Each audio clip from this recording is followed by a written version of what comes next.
नमस्कार मित्रांनो, स्वागत आहे तुमचं आपल्या मराठी व्लॉगर या चॅनलवर.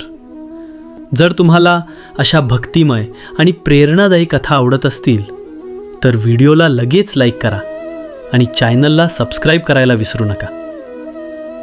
कधी विचार केला आहे का, एका अंधाऱ्या तुरुंगात जिथे सर्वत्र भीती होती तिथेच जन्म घेतला जगाचा तारणहार भगवान श्रीकृष्णांनी.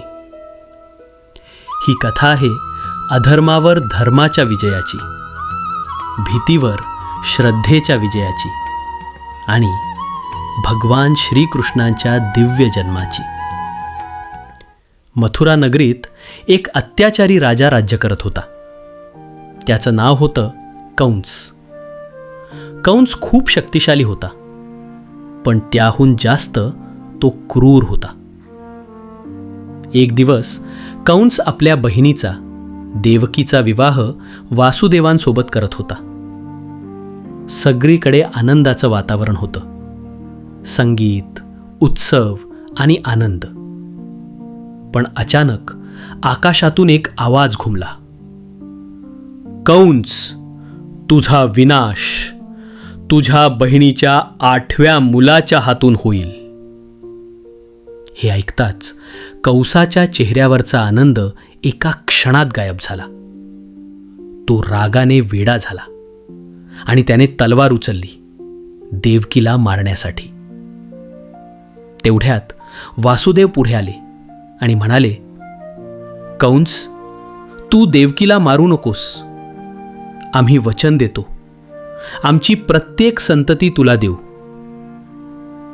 कंसने थोडा विचार केला आणि देवकीचा जीव सोडला, पण त्यांना तुरुंगात टाकलं.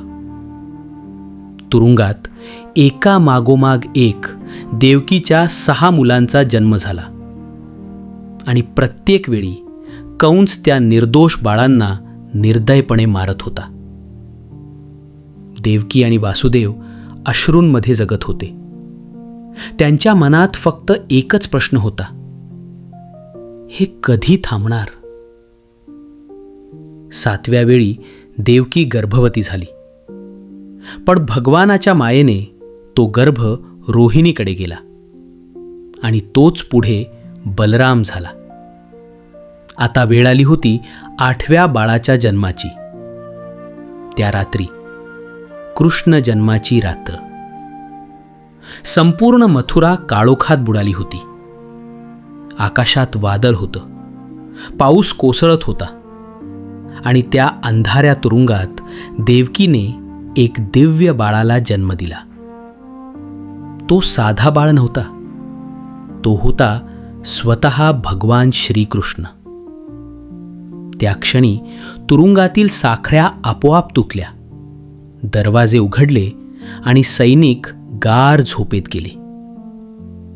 भगवानाने वासुदेवांना सांगितलं, मला गोकुळात घेऊन जा आणि तिथल्या यशोदा मातेच्या मुलीला इथे आणा. वासुदेवांनी बाळाला टोपलीत ठेवले आणि तुरुंगाबाहेर पडले.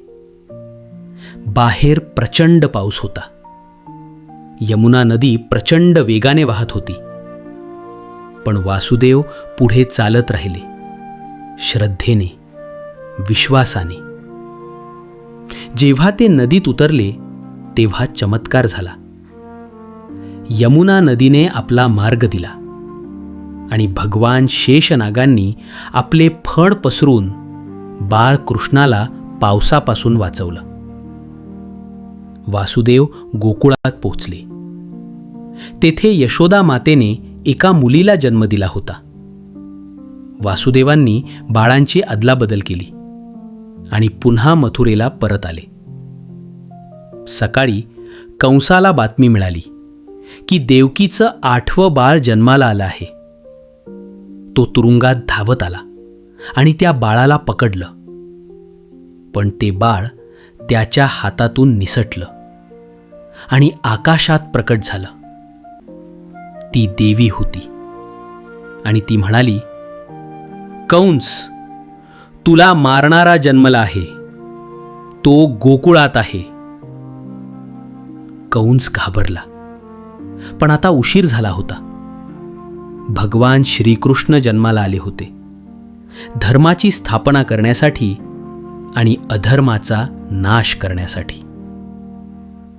ही कथा आपल्याला शिकवते की कितीही अंधार असला तरी प्रकाश नक्की येतो, आणि जेव्हा जेव्हा अधर्म वाढतो तेव्हा तेव्हा भगवान स्वतः येतात.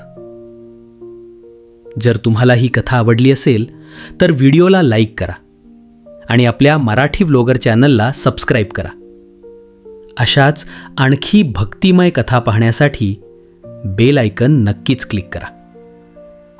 जय श्रीकृष्ण.